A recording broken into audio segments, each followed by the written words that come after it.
अब मैं आपसे कभी पूछूं कि दुनिया में सभी धर्म संस्कृतियां दावा करती हैं कि हमारे पास बिल्कुल अलग विचार है, हमने बड़ा अच्छा विचार दिया है। अगर हम आपसे पूछें कि हमारी संस्कृति में ऐसा क्या है जो दूसरे में नहीं है, बहुत से लोग कहेंगे साहब उसमें बड़ा सदाचरण की बात कही गई, नैतिकता की बात कही गई। तो लोग कहेंगे ठीक है भाई, दूसरी जगह भी कही गई, शायद कोई फॉलो करता है या नहीं करता। पर मैं अगर आपसे पूछूं कि वो चीज बताइए जो हमारे यहां लिखी और दूसरी जगह लिखी ही नहीं है, वो क्या है? आप सबने नाम सुना होगा वैदिक mathematics. Have you ever heard of mathematics as a part of religious text? ये सिर्फ हमारे यहां है। गणित धार्मिक पुस्तक का हिस्सा है। Ayurveda medical science, it is globally accepted as a structured medical science, by name itself is a part of Vedas.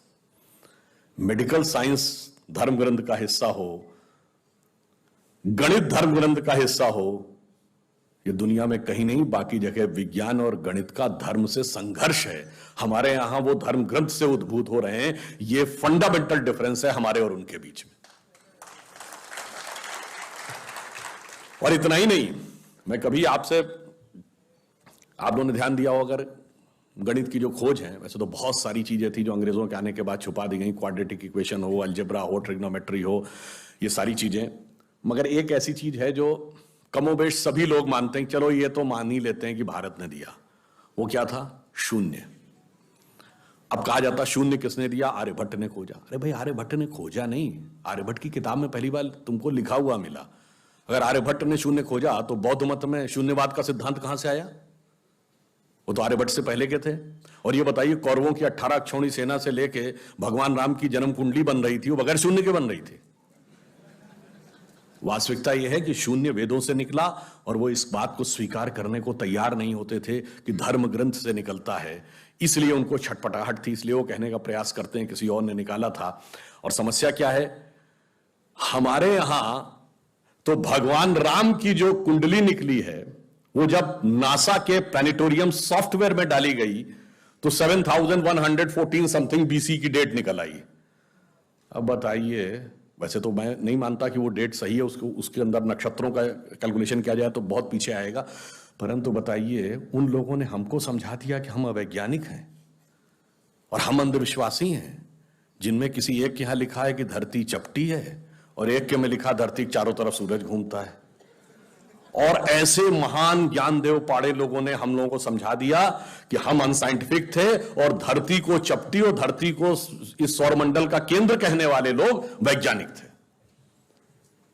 आज भी जब सूर्य ग्रहण या चंद्र ग्रहण होता है, आप, नासा की ऑब्जर्वेटरी बताती है ना, 1950 से पहले नासा नहीं था। आप जाके पूछिए, गांव में कोने में बैठे हुए किसी पंडित से कहिए, पंडित जी पंचांग में देख के बताओ सूर्य ग्रहण कब है, और जो वो हमारा पंचांग बताता है और जो नासा की ऑब्जर्वेटरी बताती है, कभी उसमें दिन तो छोड़िए, घंटे और मिनट का भी अंतर देखा है? हमारा तो कैलकुलेशन 5500 साल से एज इट इज चला रहा है, और उसके बाद उन्होंने हमें बताया कि हम अवैज्ञानिक हैं। आज भी आप बताइए, उत्तर भारत में उतना नहीं दिखता, दक्षिण भारत के मंदिरों में जाइए, नवग्रह बने हैं तो सूर्य केंद्र में है कि धरती केंद्र में है? सूर्य के 7 किरणें होती हैं, 7 घोड़े सूर्य के बने कि नहीं मंदिरों में?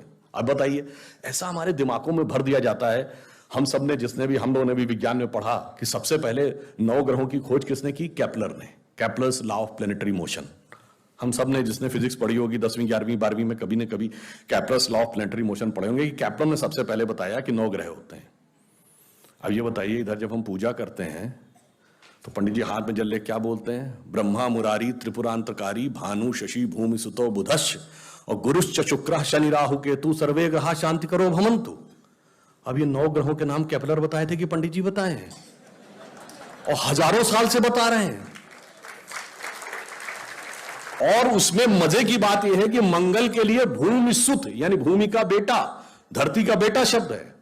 या अब जाके साइंस ने यह कन्फर्म किया है कुछ समय पहले कि एक थ्योरी है कि कभी एक जमाने में बहुत बड़ा एस्टेरॉयड टकराया था कि धरती से, और धरती का एक टुकड़ा अलग हो गया था, वही टुकड़ा बाद में मंगल बन गया। और भूमि सुत हमारे यहां लिखा हुआ, मंगल के पर्यायवाची में भूमि नंदन भूमि सुत जैसे शब्द हैं। अब आप देखिए क्या वैज्ञानिकता है और कैसे उसको इसमें सम्मिलित किया गया। मैंने क्यों बताया, हमारे यहां विज्ञान और धर्म इस कदर एक मत है कि ये उनकी बुद्धि परप्लेक्स्ड हो जाती है कि कैसे हो सकता है।